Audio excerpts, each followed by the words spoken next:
संत रामपाल जी महाराज एक ऐसे महान संत जिन्होंने अपनी सतभक्ति, तत्व ज्ञान, करुणा और सेवा के बल पर समाज में नई मिसाल कायम की है। संत रामपाल जी महाराज की अगुवाई में उनके सभी सतलोक आश्रमों से समाज कल्याण के अद्भुत कार्यों ने समाज को सुनहरे भविष्य की एक नई उम्मीद दिखाई है। संत रामपाल जी महाराज से नाम दीक्षा लेने के बाद लाखों लोगों की लाइलाज बीमारियां जैसे कैंसर, एड्स आदि ठीक हुई। संत जी के ज्ञान से प्रेरित होकर उनके अनुयायियों ने लाखों यूनिट रक्तदान किया। संत जी ने लाखों बहन बेटियों का दहेज मुक्त विवाह करवाया।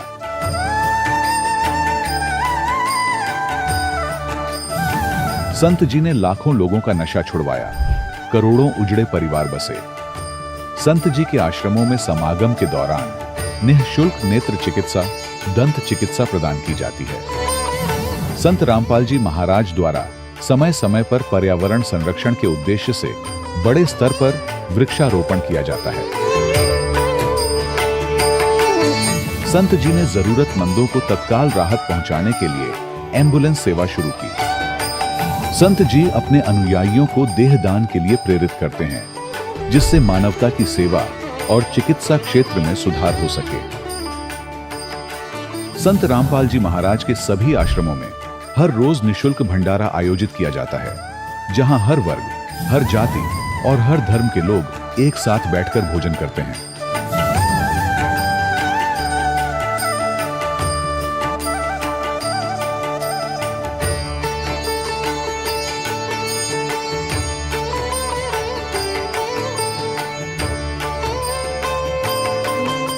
संत रामपाल जी महाराज की अन्नपूर्णा मुहिम ने गरीब और बेसहारा लोगों के जीवन में एक नई ऊर्जा और उम्मीद को जन्म दिया है। घर घर खाद्य सामग्री और जरूरी मदद पहुंचाकर संत रामपाल जी महाराज ने लोगों को दुख और मजबूरी से लड़ने की ताकत प्रदान की है।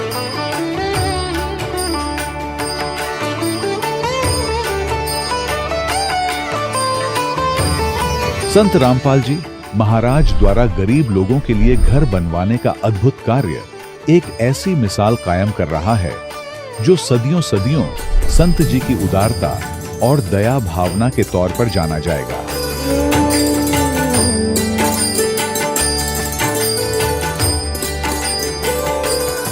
संत रामपाल जी महाराज के आश्रम में हजारों बुजुर्गों को सम्मान और प्यार के साथ जीवन जीने का अवसर मिलता है। उनके खाने, रहने और स्वास्थ्य की पूरी जिम्मेदारी संत रामपाल जी महाराज उठाते हैं। अनाथ बच्चों के लिए संत रामपाल जी महाराज के सभी आश्रम किसी वरदान से कम नहीं। यहाँ उन्हें शिक्षा, संस्कार और भविष्य के लिए बेहतर अवसर प्रदान किए जाते हैं। चाहे बाढ़ हो, भूकंप या महामारी, संत रामपाल जी महाराज और उनके अनुयायी हमेशा ही जरूरतमंदों के लिए सबसे आगे खड़े रहते हैं। कोविड महामारी के दौरान संत रामपाल जी महाराज के आश्रमों से करोड़ों लोगों के लिए भोजन, दवाइयां और जीवन रक्षक सामग्रियां उपलब्ध कराई गई। चाहे गरीब की मदद हो या किसी शोषित और पीड़ित वर्ग के हक और सम्मान की लड़ाई, संत रामपाल जी महाराज ने हमेशा ही उनकी दबी आवाज को सरकारों तक पहुंचाया है और उन्हें उचित न्याय दिलवाने में अहम भूमिका अदा की है।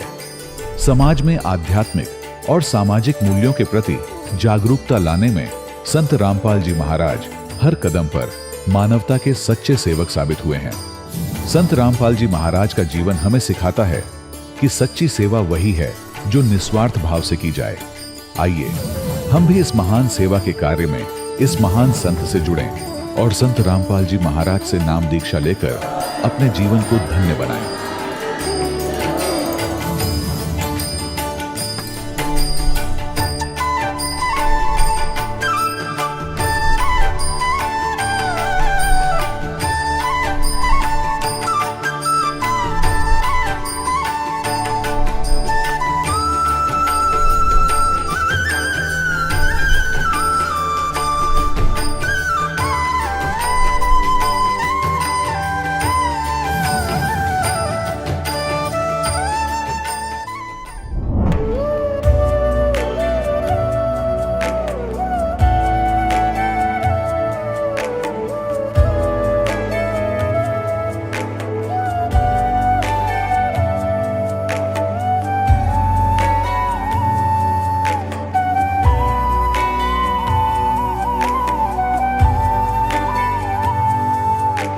जब लग गुरु मिले न सांचा, तब लग गुरु करो 10 पांचा।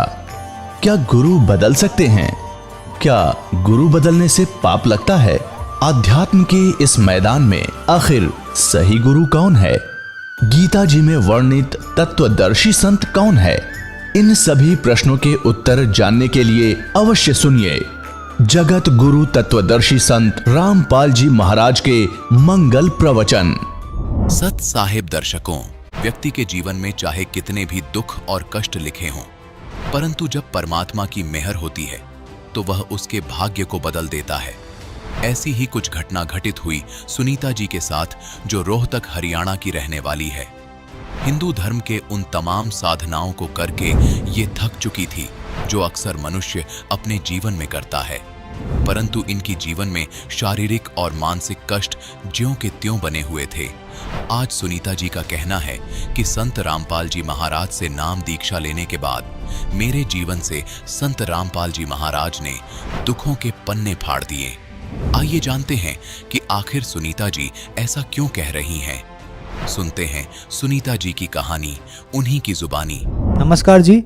नमस्ते जी। क्या नाम है जी आपका? जी मेरा नाम सुनीता बलारा। बहन जी कहाँ से हैं आप? वैसे तो हम हरियाणा रोहतक से रहने वाले हैं, पर 20 साल से मैं दिल्ली पालम में रह रही हूँ। संत रामपाल जी महाराज से नाम दीक्षा आपने कब ली? जी मैंने संत रामपाल जी महाराज जी से नाम दीक्षा अक्टूबर 2005 में ली। संत रामपाल जी महाराज से नाम दीक्षा लेने से पहले आप क्या भक्ति साधनाएं करती थी? जी ये परंपरागत जैसे पूजा हैं, जैसे गांव में इनकी मान्यता थी वो करते थे, और 16 सोमवार का कभी व्रत कर लिया, कभी करवा चौथ का व्रत रख लिया, कभी जन्माष्टमी का रख लिया, बस यही थोड़ी बहुत भक्ति करते थे। हाँ। तो फिर आप संत रामपाल जी महाराज की शरण में कैसे आई? मेरी बहन को बहुत प्रॉब्लम थी, उनको मतलब ये ओपरे प्राय की बहुत ज़्यादा शिकायत थी, उनके बच्चों को भी होने लगी। तो उन्होंने मेरी मम्मी से बोला कि मम्मी आप तो बच्चों को भी बहुत ज़्यादा प्रॉब्लम होने लगी, अब मैं क्या करूं? तो मेरी मम्मी ने बोला कि हमारे गुरुजी संत रामपाल जी महाराज से नाम दीक्षा ले ले, सब प्रॉब्लम दूर हो जाएंगी। और तो मेरी बहन ने ज्ञान समझा और संत रामपाल जी महाराज की शरण में गई और उनसे नाम दीक्षा ले ली।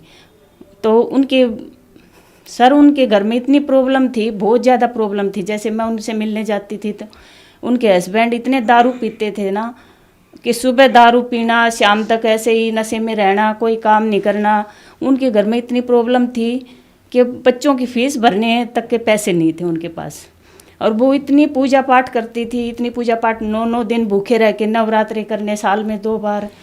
और मतलब यहाँ गंगा जी पे जाना, राधा स्वामी में भी जाती थी वो। बहुत उन्होंने पूजा पाठ किया पर उनको कोई लाभ नहीं हुआ। शारीरिक प्रॉब्लम भी, भूतों की भी मतलब उनको प्रॉब्लम थी, सारी चीज़ों की ऐसी प्रॉब्लम थी उनको, तो उनसे कोई राहत नहीं मिल रही थी कहीं से भी। तो मेरी मम्मी के समझाने के बाद वो संत रामपाल जी महाराज से उन्होंने उपदेश लिया करोथे में जाके। तो उसके बाद उनको धीरे धीरे इतने लाभ होने लगे। मेरी बहन को, बच्चों को जो ओपरे की शिकायत थी वो उनकी दूर हो गई। और उसके बाद परमात्मा ने इतने लाभ दिए, उन्होंने मेरे को ज्ञान समझाया बहन ने कि तू भी संत रामपाल जी महाराज की शरण में आ जा, और ये सच्चे संत पृथ्वी पर आए हुए हैं और ये सच्ची भक्ति देते हैं, इनसे बहुत लाभ होता है। तो उन्होंने मेरे को ज्ञान समझाया थोड़ा बहुत, और मैं फिर उनसे उपदेश लेने के लिए क्रोधाश्रम चली गई। तो मैंने संत रामपाल जी महाराज जी से नाम उपदेश लिया और भक्ति करने लगी। संत रामपाल जी महाराज से नाम दीक्षा लेने के बाद क्या आपको भी लाभ प्राप्त हुए? जी मुझे बहुत लाभ प्राप्त हुए।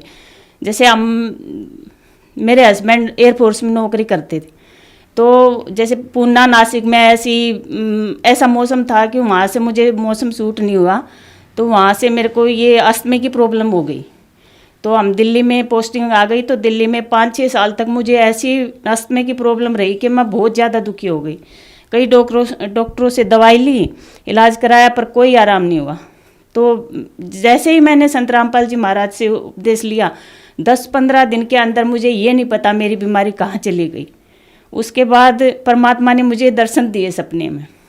जैसे मैं क्रोथा आश्रम में सत्संग सुनने के लिए गई हूँ और मेरी गुड़िया है छोटी सी, वो इधर उधर भाग रही है, तो मैं उसको पकड़ने के लिए उसके पीछे पीछे भाग रही हूँ जब तक गुरुजी दर्शन दे के वापस चले जाते हैं। तो मुझे बहुत दुख होता है कि गुरुजी चले गए और मुझे आशीर्वाद नहीं मिला। उसके बाद गुरुजी दोबारा वापस आते हैं और कहते हैं बेटी तेरे को आशीर्वाद नहीं मिला, ला तेरे को आशीर्वाद देता हूँ। तो गुरुजी ने ऐसे आशीर्वाद किया ना, ऐसे आशीर्वाद दिया, मुझे इतनी शांति हुई भगत जी, मैं वर्णन नहीं कर सकती उसको। जैसे गुरुजियों के आशीर्वाद से इतनी शांति मिली मुझे, मैं बता नहीं सकती। संत रामपाल जी महाराज जी उपदेश लिया हमने। नजफगढ़ में एक प्लॉट लिया 4 लाख रुपए का, तो उसको हमने सेल किया तो 35 लाख का वो प्लॉट हमने बेचा। परमात्मा ने इतनी दया करी, उसमें 30-31 लाख रुपए हमें प्रॉफिट हुआ। उसके बाद लाभ तो इतने हुए हैं सर, मैं गिना नहीं सकती। बवासीर की प्रॉब्लम होगी, 3-4 दिन तक मैं ऐसी रही, थोड़ी थोड़ी। तो ऐसे मैं शाम को गुरुजी से प्रार्थना की, गुरुजी आप ही ठीक कर सकते हो, आप इतने बड़े डॉक्टर हो, इतनी बड़ी बड़ी बीमारी दुनिया की ठीक कर रखे। मेरी 6-7 साल से जो अस्थमे की प्रॉब्लम थी वो ठीक कर दी, और आप ही कर सकते हो, मैं डॉक्टरों के पास नहीं जाना चाहती। तो सर मैं सुबह उठी तो मुझे बहुत राहत मिली। तो मेरे हस्बैंड बोले आपको तो हॉस्पिटल चलना था, तो मैं बोली नहीं मुझे आराम है। 2-3 दिन में सर मेरे को इतना आराम मिल गया, मुझे नहीं पता वो मेरी बीमारी कहाँ चली गई। उसके बाद मुझे पथरी की प्रॉब्लम हुई 2016 में। तो अल्ट्रासाउंड कराया, डॉक्टरों को बताया, अल्ट्रासाउंड कराया। अल्ट्रासाउंड में पथरी, पेशाब की नाली में पथरी आई 2-2। डॉक्टर बोले इलाज कराना पड़ेगा आपको, काफ़ी दवाई खानी पड़ेगी। तो मैंने संत रामपाल जी महाराज जिसे नाम उपदेश लेने के बाद ये सोच लिया कि दवाई कोई काम नहीं करेंगी, परमात्मा ने जो मंत्र दिए हैं उन्हीं से हमें लाभ होगा। उनकी भक्ति करते रहे और मुझे नहीं पता, वो थोड़े दिन में मुझे आज तक मुझे वो प्रॉब्लम मेरी कहाँ चली गई मुझे नहीं पता। तो सर इतने लाभ हुए हैं परमात्मा की दया से, हम गिना नहीं सकते। और जैसे मैंने नाम उपदेश लिया उसके 4 महीने बाद ही जैसे मेरे को सतनाम गुरुजी देने जा रहे थे, तो भगत जियों को बोला छोटे बच्चे हैं, अपने हस्बैंड को बोला कि छोटे बच्चे हैं, मैं अकेली कैसे जाऊंगी, आप मेरे साथ चलो। तो उन्होंने नाम नहीं लिया था तो मेरे साथ चले गए। तो मैं क्या देखती हूँ, सतगुरु रामपाल जी महाराज जहाँ मुझे दूसरा मंत्र सतनाम का दे रहे हैं, तो मेरे हस्बैंड दूसरी लाइन में पहले नाम के लिए लाइन में लगे हैं। तो मुझे बहुत खुशी हुई कि परमात्मा ने हस्बैंड को भी यहाँ से जोड़ दिया और हमारे परिवार में खुशियाँ ही खुशियाँ होगी। और मेरे जैसे गुड़िया थी मेरी 10-11 साल की थी उस टाइम, तो उसके पैरों में ऐसी एलर्जी हो गई थी। मैंने कई डॉक्टरों को दवाई दी, जैसे सॉक्स पहनने के बाद, जूते पहनने के बाद तो सर उसके पैर ऐसे हो जाया करते, बिल्कुल लाल लाल जैसे खून टपकेगा। काफ़ी सारी दवाई दिलाने के बाद कोई आराम नहीं होता था उसको। तो एक दिन सत्संग में गए हुए थे, संत रामपाल जी महाराज आशीर्वाद देने आए, तो मैंने उनसे प्रार्थना की, गुरुजी मेरी लड़की है ये और इसको बहुत एलर्जी है, काफ़ी सारी दवाई दिला ली और कोई आराम नहीं है। तो गुरुजी बोले बेटा भक्ति करो सब ठीक हो जाएगा। तो थोड़ा सा आगे गए गुरुजी, फिर आए, बेटा लड़की को बोले लड़की तू गुड़िया टीवी बहुत देखती है, टीवी नहीं देखना आगे से। तो गुरुजी ऐसे कह के आशीर्वाद दे के चले गए। उस दिन 2-4 दिन के बाद सर वो बीमारी कहाँ चली गई हमें नहीं पता। उस दिन के बाद आज तक लड़की को कोई पैरों में एलर्जी नहीं है, कोई कुछ नहीं है, घर में इतनी शांति है। संत रामपाल जी महाराज से जुड़ने के बाद हमें कोई किसी चीज़ की दिक्कत नहीं है। सर मेरे जीजा जी इतना नशा करते थे ना, सुबह से शाम तक दारू पीना और ओपरे पराये की शिकायत बहुत ज़्यादा उनके, मेरी बहन की घर में बहुत ज़्यादा दिक्कत थी।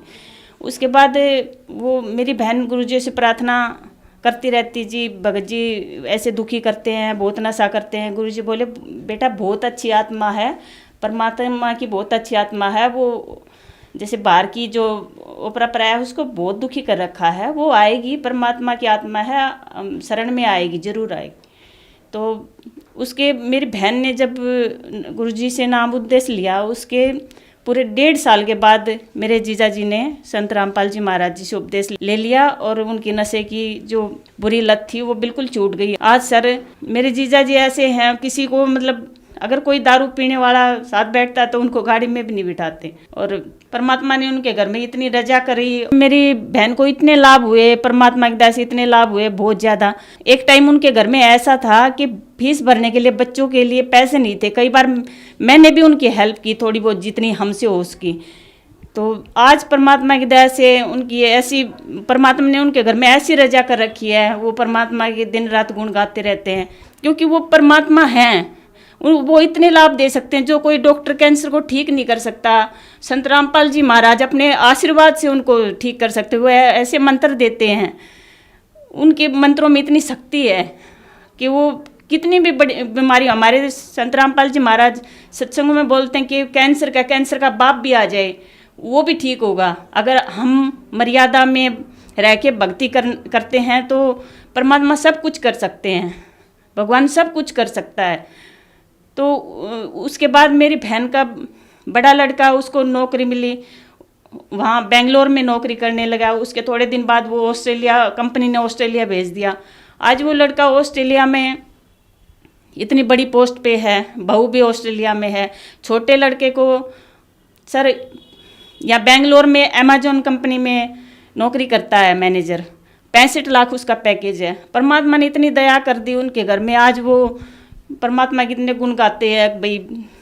ऐसी हमें कहीं से कितना कुछ भी लाभ नहीं हुआ, परमात्मा की शरण, संत रामपाल जी महाराज की शरण में आने से उनको बहुत सुख हुए, बहुत ज़्यादा सुख हुए। हमें भी जुड़ने से बहुत लाभ हुए।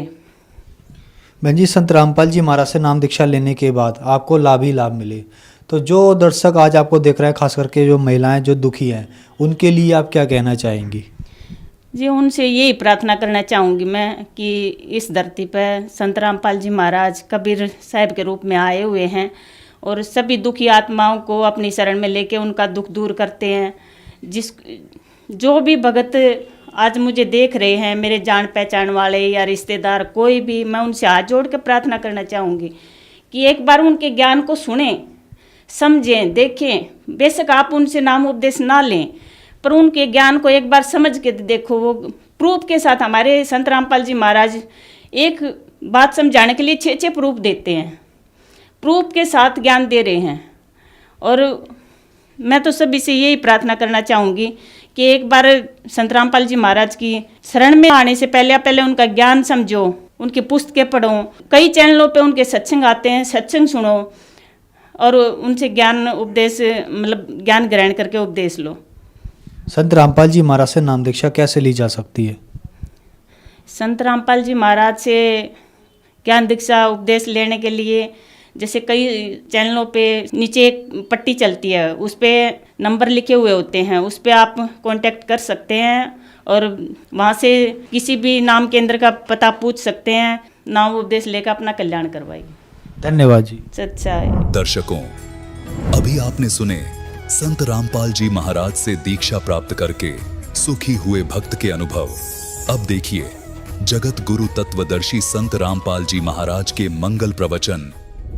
अगर आप परोपकार करना चाहते हैं, आपके दिल में दया है प्राणियों के प्रति, तो मानव शरीरधारी प्राणी को परमात्मा की शरण प्राप्त करवा दे। बुरा वो भी नहीं है जैसे एक पक्षी है, अपने घर पर दाने डाल दो, कुत्ता आता है रोटी डाल दो, अपने ही घर पर डालो, कहीं विशेष स्थानों पर मत भटको, ये व्यर्थ है। और अतिथि आता उसको भोजन करवा दो, कोई भी मांगने वाला आता उसको पैसा मत दो। कई भक्त कहते हैं ये तो फिर हमारे दिल में दया खत्म हो जाएगी यदि हम भिखारी को पैसा नहीं देंगे। परमात्मा कहते हैं दया का प्रयोग भी विधिवत करने से ही लाभ होगा, अन्यथा वो आपका भी भक्ति नाशक और दूसरे का भी हानिकारक, दूसरे को भी हानि कर देगा। जैसे एक धनी व्यक्ति ने दया भाव से एक भिखारी को 100 रुपये दे दिए। अब वो भिखारी पहले प्रतिदिन 1 पौवा पिया करता और घर में शराब तो झगड़ा ही करवाती है और कौन सा रामायण बचेगा वो। तो उस दिन उसने आधा बोतल शराब पी गया, घर जाके लड़ाई कर दी, घरवाली और बच्चे खूब पीट दिए। वह उसकी पत्नी लेकर बच्चों को कुएं में गिर गई, सारे मर गए। अब उसके दान करने वाले दयालु ने उस भिखारी का कुणबा गानी करवा दी, तो ये दया भी खराब है। ऐसी दया नहीं करनी चाहिए।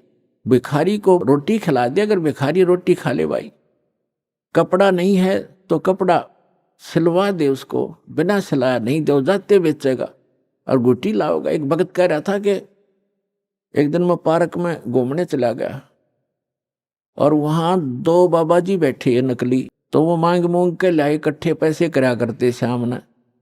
उस दिन उनके पास सारा कुल मिलाकर 20 से 25 रुपए बने। तो वो कहने लगे भाई इसमें तो कुछ भी ना आवे, एक का भी काम ना चले शराब पीने का। तो उन्होंने बोला भाई ठीक है तुम टाल कर दो, मैं अकेला पी लूंगा। वो लेके एक बाज गया 25 रुपया ने। उसने अकेले ने काम चलाया उस दिन, तुम्हारे लिए कल दे दूंगा फिर मैं इकट्ठे करके। तो बता, इन इसे दुष्टों को दान करके तुम अपना पुण्य चाहते हो, अपना कल्याण चाहते हो? तो दान भी कहते हैं गुरु बिन माला फेरते, गुरु बिन देते दान, गुरु बिन दोनों निष्फल हैं, चाहे पूछो वेद पुराण। तो गुरु के अतिरिक्त दिया हुआ आपका दान भी व्यर्थ ही रहेगा। अपने आत्मा अगम निगम को खोज ले, बुद्धि विवेक विचार, उदय अस्त का राज मिले तो वे नाम बेगार। परमात्मा ने आपके ऊपर मेहर की है पुण्यात्माओं। मनुष्य शरीर ऐसे समय में अब परमात्मा ने बैन उठा रखा है कि जो भी सतनाम को और इस सारनाम को प्राप्त कर लेगा, आजीवन मर्यादा में रहेगा, गुरु वचन पर चलेगा, वो सभी सतलोक चले जाएंगे, जहां जाने के बाद साधक फिर लौटकर कभी संसार में नहीं आते।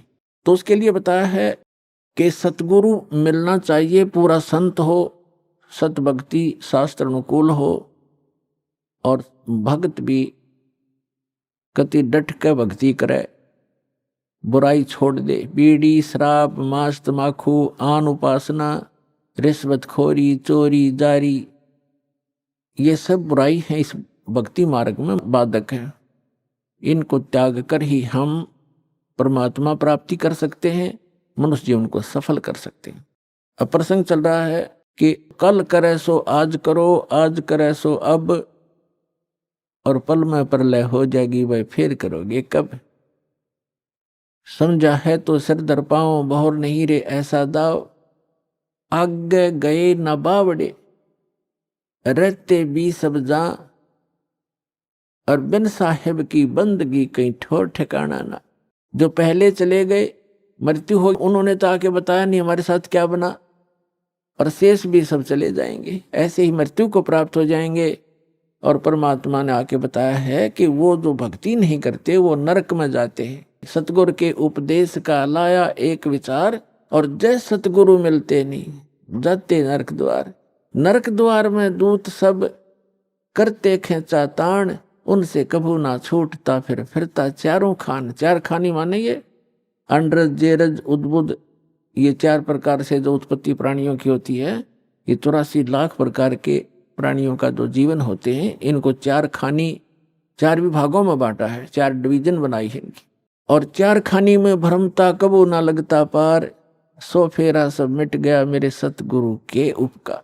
अब फिर कहते हैं ऐसे सतगुरु की क्या महिमा करूं, 7 समुद्र की मसी करूं, लेखनी करूं बन राय, धरती का कागज करूं, गुरु गुण लिखो न जाए।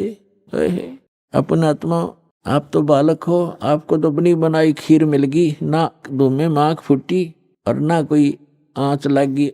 आपको तो परमात्मा ये बना के धर के गए थे, यो ज्ञान तत्व ज्ञान। लेकिन इन काल के दूतों का ना तो गीता पढ़ने वालों को गीता समझ में आई, वेद पढ़ने वालों को वेद समझ में आए नहीं, पुराण पढ़ने वालों को पुराण समझ में आई नहीं, और कुरान पढ़ने वालों को कुरान समझ में आई नहीं, बाइबल पढ़ने वालों को बाइबल का ज्ञान नहीं हुआ, और कबीर परमेश्वर की वाणी पढ़ने वाले इन कबीर पंथियों को परमेश्वर की वाणी का समझ नहीं आया। तो ये परमात्मा आपको बना के दरगे सारा ज्ञान, और आप उन गुड बेटर बेस्ट, आप वो बेस्ट क्वालिटी की आत्मा हो परमात्मा की, जिनको सतलोक आश्रम में ये सतनाम और सारनाम प्राप्त हो रहा है।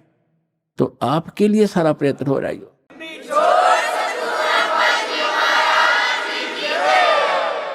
अपने आत्माओं बैड होता है, बैड, तो बैड से गुड भी बन सकता है। जैसे चोर चोरी करता था, यो ज्ञान हुआ, चोरी छोड़ दी, भगत बन गया।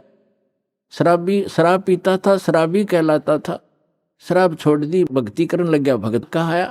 तो इसी प्रकार हम बैड से गुड बन जाएंगे, गुड से फिर बेस्ट बन जाएंगे, बेस्ट बनने के बाद हम सतलोक जाएंगे।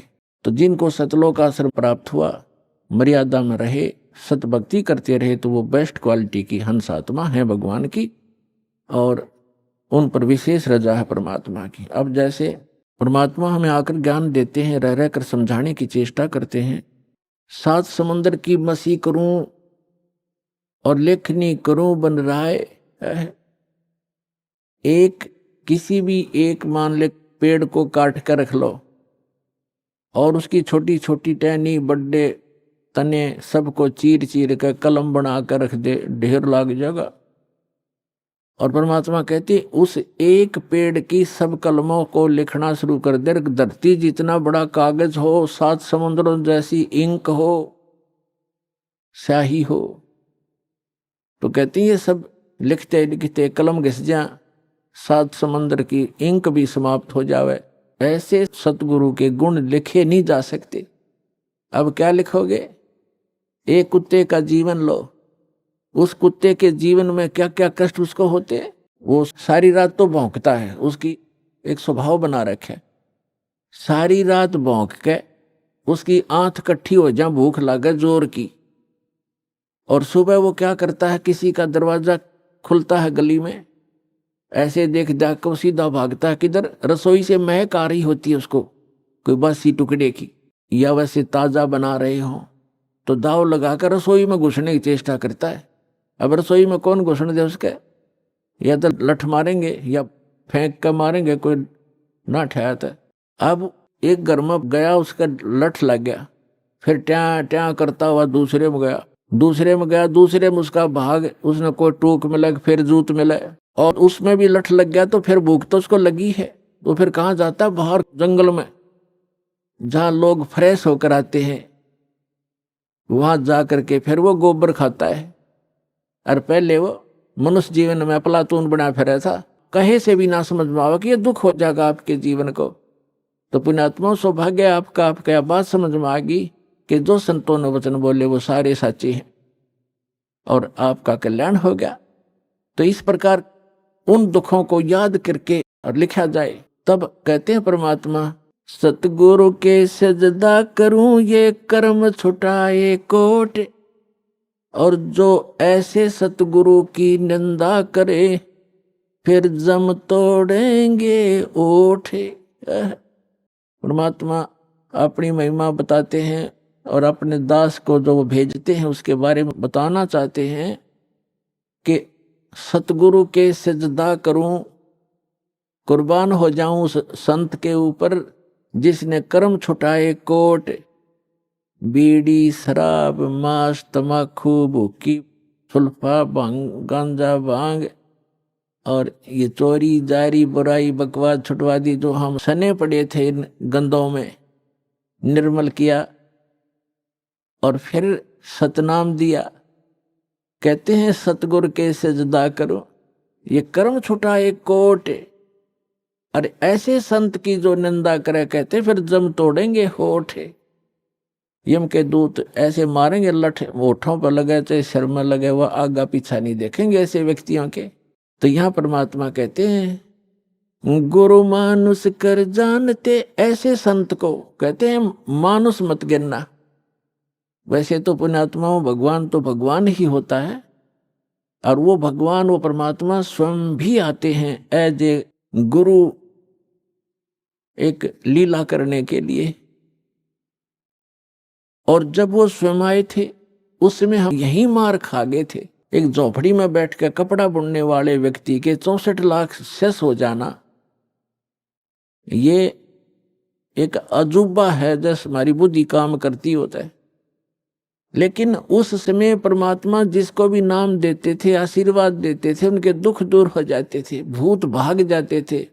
कहते हैं सतगुरु जो चावे सो कर ही, 14 कोट दूत जम डर ही, ऊत भूत जमत्रास निवारे और चित्रगुप्त के कागज पाड़े। ये समर्थ कबीर भगवान है।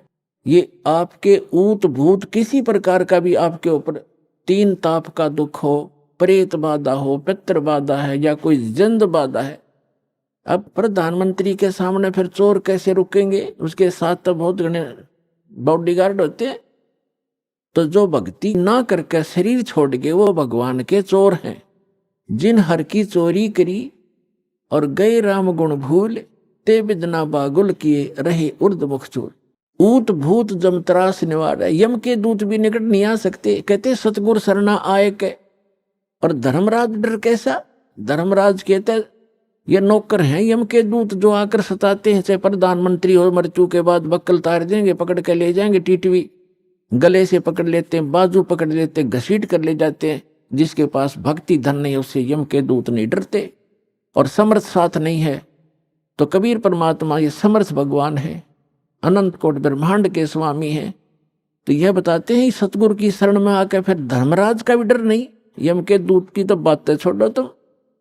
तो पुण्यात्मा उस झोपड़ी में बैठे व्यक्ति का और कपड़ा बुनने वाला और उसके 64 लाख से सो जाना और हमारी समझ में नहीं आया कि ये भगवान है, ये गले नहीं उतरी कि यू भगवान हो सकता है। और भगवान सिंगाड़ा होया करे, जिसका सींग शांग लग रहे हो या बंदूक बंदाख ले रखी हो। अरे जो आप पर आपत्ति आई और दूर कर दी मालिक ने, और ऐसी भक्ति दी, आपका सारा सुख दे दिया।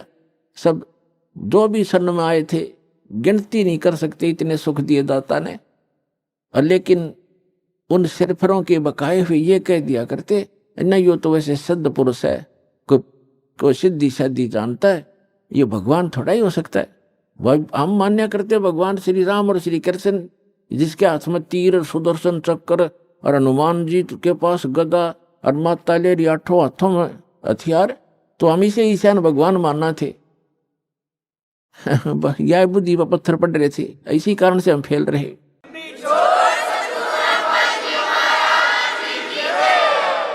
तो हम उसी समय इसलिए मार खा गए कि हमने भगवान को भगवान नहीं माना। परमात्मा बताते हैं कि गुरु गोविंद कर जानियो, रहियो शब्द समाए, मिले जब दंडवत बंदगी, नहीं पल पल ध्यान लगावे। गुरु जी को गोविंद कर मानना, भगवान मानकर उसके साथ व्यवहार करना, ट्रीट करना। गुरु गोविंद कर जानियो और चलियो आज्ञा माँ, मिले तो दंडवत बंदगी, नहीं तो पल पल ध्यान लगा। जब भी आपको मिले दंडवत प्रणाम करें और गुरु जी को परमात्मा मानना। वो खुद तो भगवान थे ही, लेकिन अब अपने दास को भेजा है परमात्मा ने, इसलिए कि आपका जो भाव है वो बना रहेगा। जैसे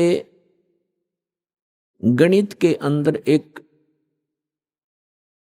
प्रश्न आता था ब्याज का, ऋण का, तो उसमें मूलधन ज्ञात करना होता था। मूलधन तो होता था वो करोड़ों और अरबों रुपए में। उस करोड़ों और अरबों रुपए के मूलधन को प्राप्त करने के लिए मानना पड़ता है, मान लीजिए मूलधन 100 रुपये। वो 100 रुपये मूलधन नहीं है, लेकिन वो सपोज करना पड़ेगा उस प्रॉब्लम को सोल्व करने के लिए।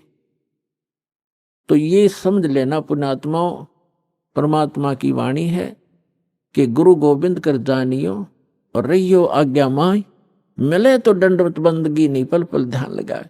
अब जैसे आप यहां से जाओगे शरीर छोड़ के, ये तो छूटेगा, आपको मालूम है सबको।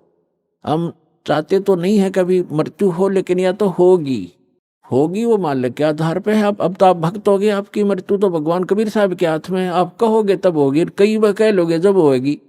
अब काल नहीं मार सकता आपको, अकाल मृत्यु नहीं मर सकते आप, अगर नियम ठीक रखोगे।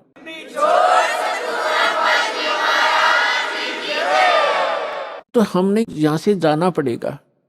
जब आप यहां शरीर छोड़कर जाओगे तो ऊपर जाकर के आप देखोगे ये दास के रूप में वो कबीर परमेश्वर आपको खड़े दिखाई देंगे। और जो काल के दूत यहाँ संत आए हैं उनका रूप होगा, लेकिन काल उन संत के रूप में खड़े दिखेंगे। तो जिस गुरु की वो शरण में हैं तो वहां जाकर अपने गुरुजी के पास ही जाते हो, तो सीधे वो खड़े गुरुजी, तो अब उसके शेष सारे उस गुरु के पास, उसके शेष उस गुरु के पास।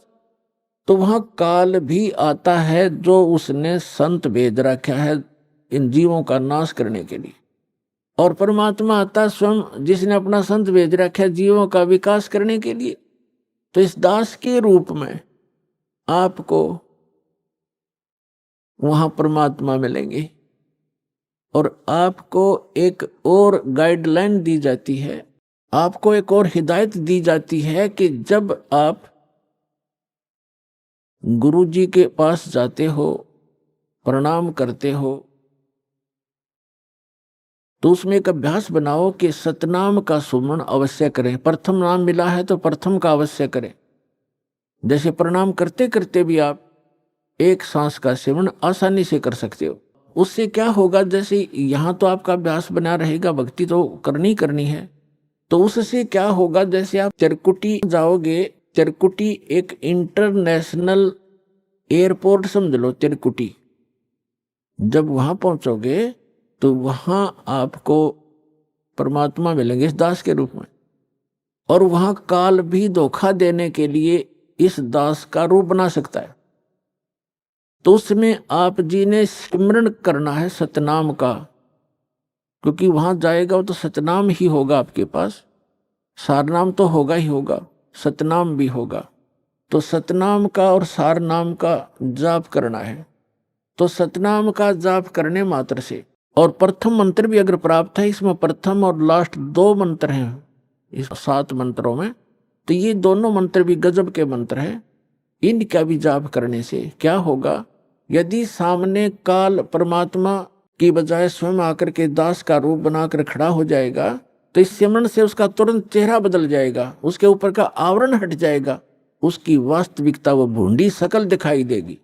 फिर आप अपने आप दूर हो जाओगे, फिर इधर उधर देखोगे। तो ये सुमन करने से भी अगर शकल नहीं बदलती है तो आपके ओरिजिनल गुरुजी और ओरिजिनल गॉड हैं।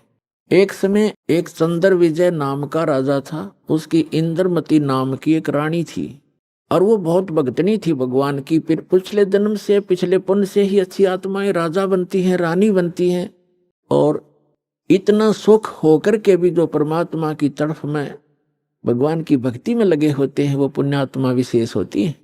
वो माई जो है उसने एक गुरु बना रखा था, उस गुरुजी ने उसको बता रखा था कि भगवान विष्णु, भगवान शिव की भक्ति करनी चाहिए, श्री राम की भक्ति करनी चाहिए, 68 तीर्थों पे जाना चाहिए, 68 तीर्थ करना चाहिए, एकादशी का व्रत रखना चाहिए।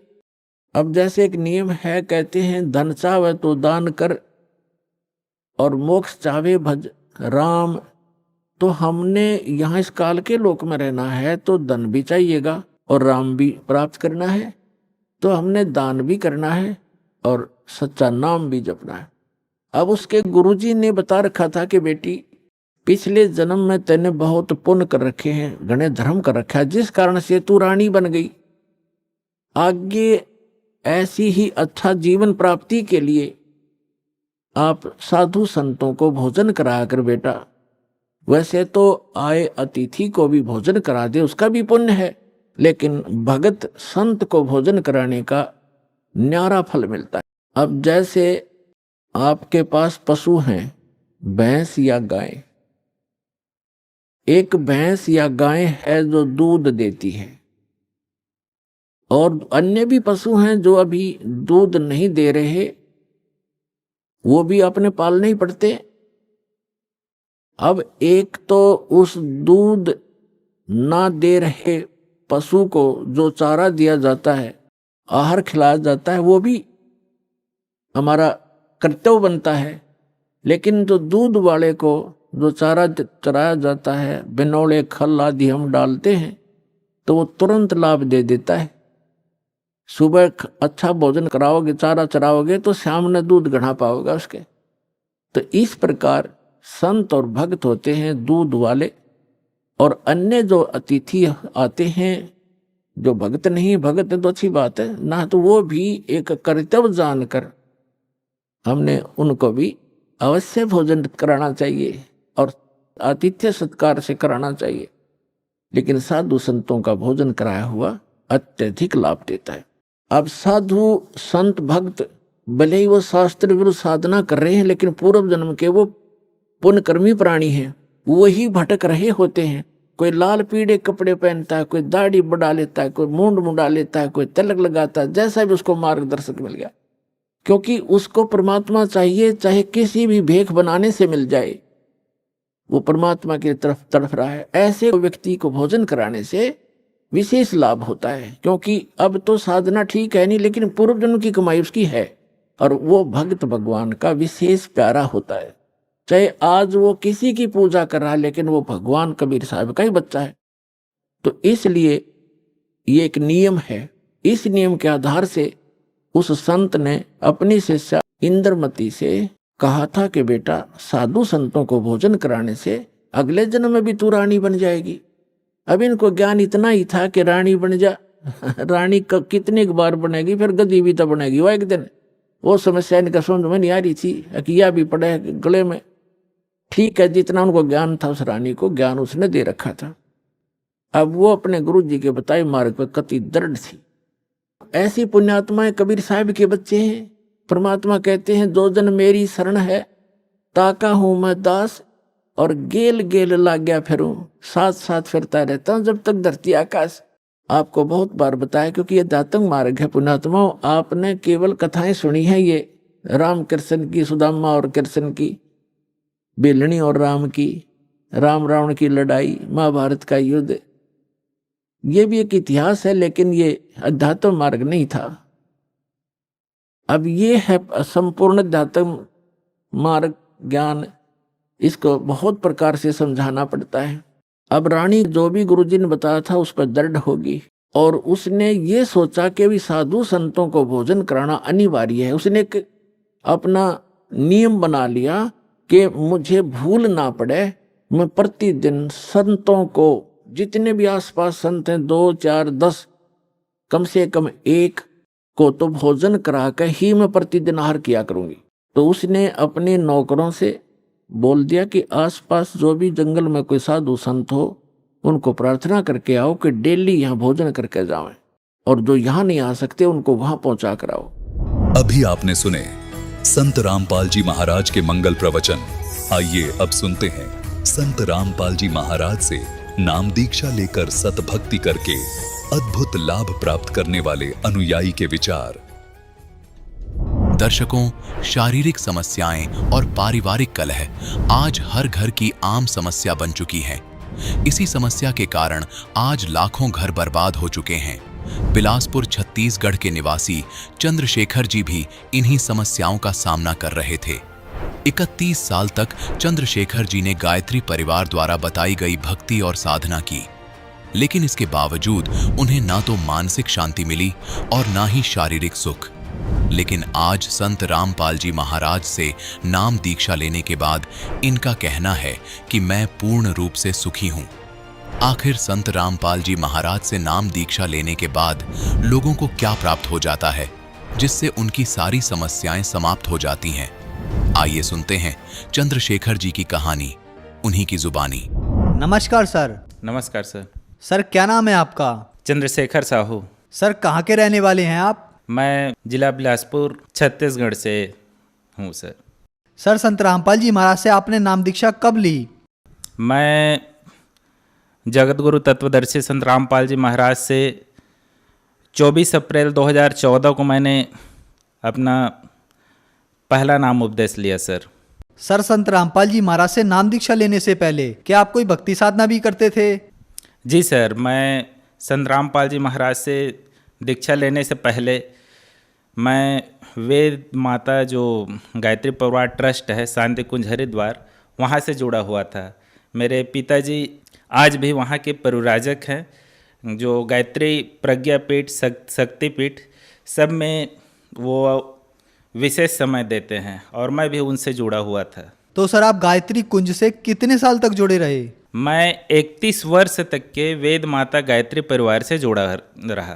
तो सर आपने बताया कि आप 31 साल तक गायत्री परिवार से जुड़े रहे, तो हमारे दर्शकों को आप ये बताइए कि गायत्री परिवार में आप क्या भक्ति साधना करते थे और वहाँ पर क्या क्या होता था।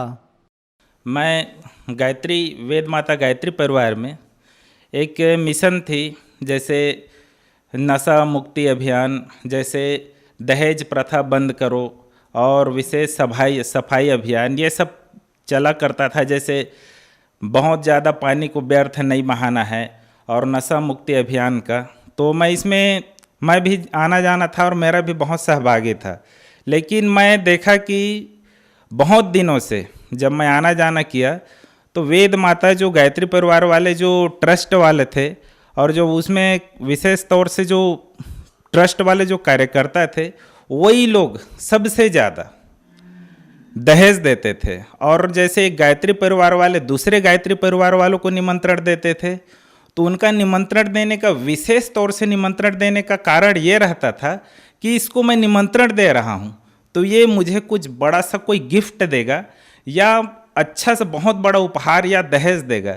यही उन लोगों का उद्देश्य था। इसी वजह से वो लोग एक दूसरे को निमंत्रण भी देते थे। सर, आपने बताया कि आप 31 वर्ष तक गायत्री मंत्र का जाप करते रहे, तो उन सब साधनाओं से आपको क्या क्या लाभ मिले? मैं इस मिशन से जुड़ा हुआ था तो प्रतिदिन 5 माला जाप किया करता था। जो मिशन से मंत्र लेखन का जो कार्य है वो भी परमानेंट किया करता था। परमानेंट करने के बाद भी हमारे घर में पारिवारिक क्लेश और मेरे बच्चों में, जैसे मेरी गुड़िया में एक टोना जादू लगा हुआ था। जब भी स्कूल से बाहर निकलती थी, इस घर से थोड़ी सी दूर जाने के बाद वो तुरंत रोते ही रोते तुरंत घर वापस आ जाते थे। मेरे बच्चा जो प्रखर नाम है, उसको पूरा उसका शरीर का हर एक अंग पूरा कमजोरी के साथ उसके जो छोटी आंत है, वो छोटी आंत बड़ी आंत दोनों कमज़ोर थे। उसके बाद मुझे बचपन से एक बीमारी था मानसिक रोग का। मानसिक रोग था ही था, उसके साथ में मेरा जितना ही मंत्र लेखन करता था, गायत्री मंत्र जाप करता था, होता यह था कि मेरा ब्लड प्रेशर बढ़ता ही जाता था, पेट में दर्द अचानक बढ़ता ही जाता था, जो पेशाब में जलन है वो भी बढ़ता ही जाता था। पेशाब में जलन की वजह से ठंड में मुझे भरदरा, बहुत ज़्यादा ठंड में 12 बजे 2 बजे रात को अचानक पेशाब में जलन चालू हो जाता था।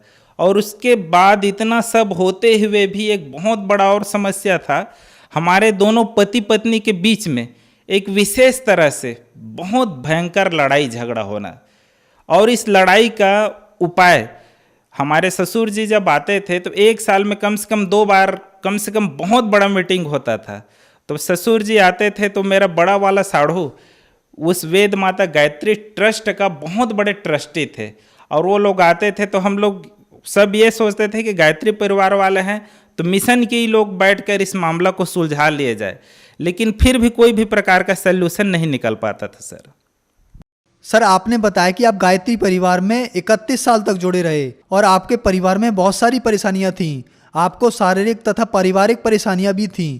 तो फिर संत रामपाल जी महाराज के बारे में आपको जानकारी कैसे मिली? मैं इतना सब परेशानी को झेल रहा था, परेशानी इतना ज़्यादा बढ़ गया कि मेरी पत्नी मायके चले गई। मायके गई तो मैं सीधा एक तलाकी नोटिस जारी किया और उस नोटिस में बोला कि भाई आपको रहना है तो रहो, नहीं रहना है तो आप हमें सीधा तलाक दे दीजिए, ताकि बार बार ये लड़ाई झगड़े से फुर्सत। तो जैसे ही नोटिस मिला वो लोग और बौखला गए और मैं भी परेशान था। प्रार्थना तो वही था कि हे ऊपर वाला, ये जितना भी परेशानी है रहे तो रहे, लेकिन कम से कम पत्नी का तो साथ मिलता रहे। लेकिन ऐसे कुछ नहीं हुआ, परेशानी बढ़ती चली गई। तभी मैं अपने तकलीफ़ के बारे में जो हमारे एक मोहरा से भगत भाई है उनके पास जब चर्चा किया तो वो बोले कि भाई सब ठीक हो जाएगा। तो मैं बोला कैसे ठीक होगा? तो बोले कि एक महान संत है, आप उनसे जुड़ जाइए, आप उपदेश ले लीजिए, उनसे जैसे ही जुड़ेंगे सब ठीक हो जाएगा। तो मैं बोला भगत जी आप ऐसे बात कर रहे हैं भाई साहब कि आप यूं ही बाजार का लड्डू है, ऐसे नहीं है। मैं बोला तलाक के लिए नोटिस जा चुका है, वो लोग भी पा चुके हैं और इसमें कोई भी प्रकार का अच्छा जो हम पति पत्नी एक हो जाए ऐसी कोई भी प्रकार की कोई बात नज़र नहीं आ रही है। तो भगत जी बिल्कुल जिद करने लगे, अरे भाई आप पहले जुड़ो तो सही और उसके बाद देखो तो आपकी पत्नी कैसे आती है, देखो तो कम से कम क्या क्या चमत्कार होता है। मैं बोला भाई पत्नी तो पत्नी, मैं बोला बच्चों का भी तकलीफ बताया, मेरा पेट में जो गांठ है उसको भी बताया, दिमागी टेंशन उसको भी बताया, जो ये सब परेशानी है मस्तिष्क में, जो मेरा ब्लड प्रेशर बहुत हाई है उसको भी बताया। बोले कि आपको कुछ नहीं करना है, केवल जगत गुरु तत्वदर्शी संत रामपाल जी महाराज से केवल आप उपदेश लीजिए, उपदेश लेने के बाद केवल मात्र आप चमत्कार देखिए। तभी मैं इतने सब परेशानी को देखते हुए और जब मोहरा वाले जब भगत जी जब ये सब बात बताए तो मैं तत्काल तैयार हुआ और उसके बाद फिर हम लोग 24 अप्रैल 2014 को मैं जगत गुरु तत्वदर्शी संत रामपाल जी महाराज से उपदेश लिया। तो सर आपने संत रामपाल जी महाराज से 2014 में जब नाम दीक्षा ली, तो जैसा आपके दोस्त ने आपको बताया कि संत रामपाल जी महाराज से जुड़ने के बाद आपकी ज़िंदगी में चमत्कार होगा और आपकी ज़िंदगी भी बदल जाएगी, तो क्या आपके दोस्त की बात सच साबित हुई और क्या आपके जीवन में वैसे ही चमत्कार हुए जैसा कि आपके दोस्त ने बताया था? हाँ सर, मुझे तो इतना अजूबा लगता है वो चमत्कार, अभी भी मैं सोचता हूँ समझ में नहीं आता, लेकिन वो जो खुशी है वो आज भी आप पूछ रहे हैं तो अब स्टार्ट हो गया। जैसे ही मैंने गुरुजी से दीक्षा लिया, दीक्षा लेने के बाद जैसे ही अपने उस आश्रम में आके अपने स्थान में बैठा और जो मंत्र कार्ड दिया था माला लेकर जैसे ही जाप करना चालू किया, पूरे मेरे एक एक रोम से कुछ अजीब सी शक्ति एकदम अचानक घुसती गई। मैं पड़ोस में मेरे बगल में बैठे हुए मेरे मित्र थे, मेरे जीजा जी थे, उनको भी बताया, जीजा जी देखो तो ये हो क्या रहा है। एकदम बाल खड़ा हो गए। बाल खड़ा होने के साथ साथ जितने भी शरीर में छिद्र है सब में एकदम शक्ति घुस रही थी। उसके बाद आप यकीन नहीं करेंगे, दीक्षा लेने से पहले एक और ज़बरदस्त चमत्कार हुआ। मैं जैसे ही दीक्षा लेने के लिए घर से जैसे ही कदम बढ़ाया, वैसे ही मेरा ब्लड प्रेशर इतना नॉर्मल हो गया, दिमागी टेंशन और दिमागी जो परेशानी थी एकदम नॉर्मल हो गई। मैं ट्रेन में जब बैठे जब जा रहा था, गोंडवाना एक्सप्रेस में मैं जा रहा था, तो उस दिन का अनुभव भी ज़बरदस्त था। एकदम मैं निश्चिंत था, एकदम निस्फिकिर, और शरीर में जो हड़बड़ाहट था जो ब्लड प्रेशर की वजह से जो हाथ पांव में दर्द था बिल्कुल नॉर्मल हो गई थी सर। जैसे ही 1 महीना हुआ फिर तत्काल तुरंत 1 महीने बाद फिर तत्काल चला गया गुरुजी की जगत गुरु तत्वदर्शी संत रामपाल जी की आश्रम में। जैसे ही आश्रम अंदर गया, गुरुजी आशीर्वाद दे रहे थे सबको, भक्तों की बहुत बड़ी लंबी लाइन थी। मैं उस लाइन के पीछे मैं भी हो गया। जब मेरी पाली आई, गुरुजी सबको आशीर्वाद दे रहे थे, सबके सर में हाथ रख रहे थे। तभी मैं बोला, जगत गुरु तत्वदर्शी संत रामपाल जी महाराज से, मालिक मेरी एक अर्जी है। गुरुजी कुछ आगे बढ़ गए थे, गुरुजी तुरंत पीछे आए, बोले, गुरुजी बोले, बोलो बेटा क्या बात है। मैं बोला, गुरुजी मेरी सब परेशानी तो बस आपकी दीक्षा लेने से दूर हो गई, एक परेशानी बची है मालिक। बोले बोलो बेटे क्या परेशानी बची है। बोला, मालिक मेरी पत्नी अपने मायके में है और नोटिस जारी हो गया है तलाक का, क्या करूं परमात्मा, मेरे समझ में नहीं आ रहा है। तभी मालिक बोले, पहले बेटा उसको जाके ले आओ। तभी मैं गया और अपने ससुराल में जाके इस बात को रखा कि भाई मैं लेने आया हूँ। तो वो लोग तो मेरी स्थिति देख के और लड़ाई झगड़ा को देख कर पहले तो तैयार नहीं हो रहे थे। बोले कि भाई पहले आप 4 आदमी लेके आओ, उसके बाद ही हम भेजेंगे। फिर मैं गुरुजी से बरवाला आश्रम फ़ोन किया, तो बरवाला आश्रम से तत्काल बोले कि पहले लाओ उसको। तो वो लोग 4 आदमी बोले थे, मैं 12 आदमी लेके गया और तत्काल उनको लेके आया, मेरी पत्नी को लेके आया। तब से लेके आज तक के लगभग आज 5 वर्ष बीत चुके हैं। अभी तक के हमारे दोनों पति पत्नी के बीच में किसी भी प्रकार की कोई तनाव नहीं है।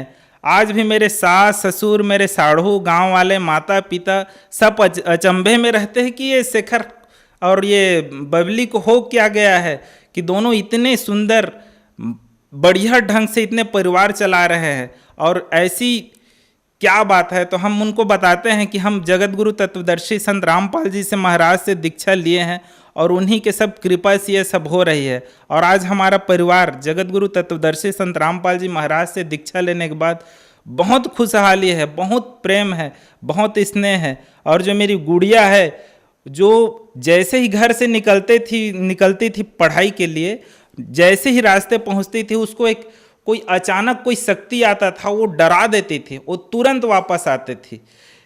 तो आज जब से दीक्षा लिया हूँ किसी भी प्रकार की कोई समस्या नहीं है। मेरे बच्चे जो पेट में गर्भ से ही एकदम कमज़ोर पैदा हुआ था, तो उसके लिए भी गुरुजी से अर्जी लगाया और अभी तक के मेरे लाडले जो प्रखर साहू है, अभी तक के किसी भी प्रकार की कोई तकलीफ नहीं है सर। अभी जो मेरी मानसिक स्थिति है, मैं जगत गुरु तत्वदर्शी संत रामपाल जी महाराज से जिस दिन से दीक्षा लिया, दीक्षा लेने के लिए जिस दिन मैं अपने घर से कदम बढ़ाया था, उसी दिन से मेरी नॉर्मल हो गई है स्थिति।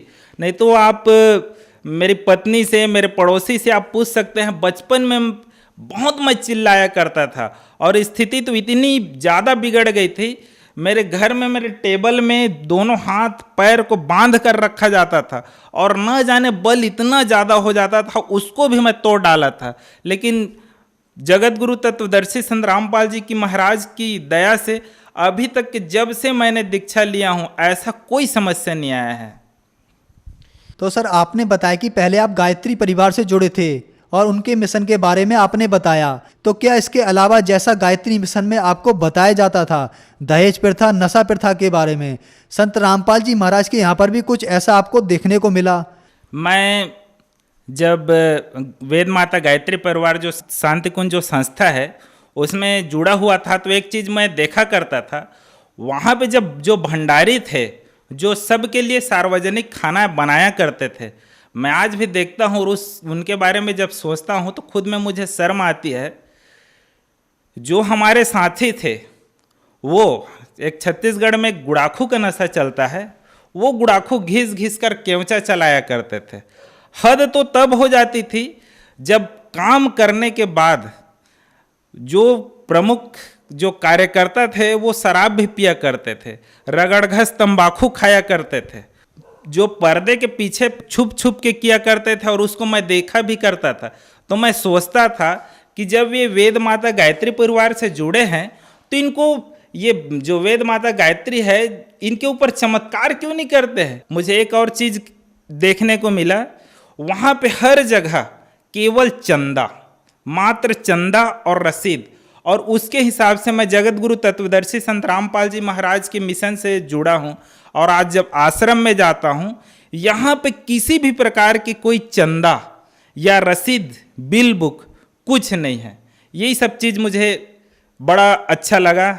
आज मैं इस मिशन जगत गुरु तत्वदर्शी संत रामपाल जी के संस्था से जुड़ा हूँ। जब से उपदेश लिया हूँ, मैं एक चीज़ देख रहा हूँ, खासकर हजारों लड़कियाँ बिना दहेज के दहेज मुक्त शादी कर रहे हैं। यहाँ पे जितने भी लड़के हैं जो भगत हैं, किसी भी प्रकार की नशा करना तो दूर, नशे की किसी भी प्रकार की मदद भी नहीं करते। सर संत रामपाल जी महाराज से अगर कोई जुड़ना चाहे तो कैसे जुड़ सकता है? जगत गुरु तत्वदर्शी संत रामपाल जी महाराज का कार्यक्रम बहुत से टीवी चैनलों में चल रहा है। उस टीवी चैनलों के नीचे में एक पट्टी चलती रहती है जिसमें नामदान केंद्र का नंबर और जो आश्रम का नंबर है वो नंबर चलता रहता है। आप उसमें संपर्क कीजिए और आपको तत्काल संपर्क होने के बाद वहाँ पे जो भाई साहब हैं, जो भगत भाई हैं, वो आपको जगत गुरु तत्वदर्शी संत रामपाल जी महाराज के नज़दीकी नामदान केंद्र का पता बताएंगे और आप भी इस मिशन से जुड़कर पूर्ण रूप से शांति और मोक्ष को पा सकते हैं। धन्यवाद सर। नमस्कार भाई साहब।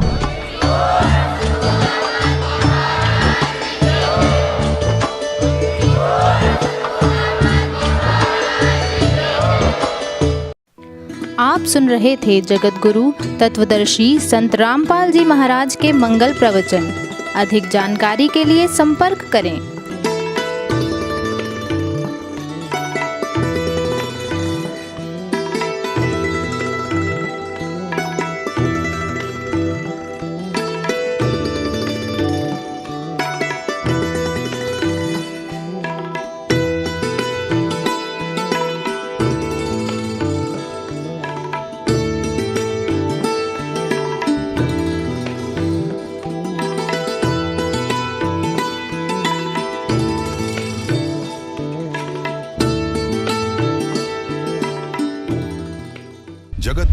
तत्वदर्शी संत रामपाल जी महाराज जी के पावन सानिध्य में भक्ति की अलख जगाने तथा श्रद्धालुओं को सत्य भक्ति मार्ग का रास्ता दिखाने हेतु कनाडा के लोकप्रिय channel the TV NRI channel पर जगत गुरु तत्वदर्शी संत रामपाल जी महाराज जी के मंगल प्रवचनों का प्रसारण प्रतिदिन सुबह 7:30 बजे से 8:30 बजे तक तथा रात्रि 7:30 बजे से 8:30 बजे तक किया जा रहा है। इस सत्य भक्ति मार्ग को अपनाने के लिए अधिक से अधिक सत्संग प्रसारण देखें। इस सत्संग प्रवचन का सीधा प्रसारण संत रामपाल जी महाराज लाइव सत्संग YouTube चैनल और जगत गुरु संत रामपाल जी महाराज Facebook पेज पर भी देख सकते हैं।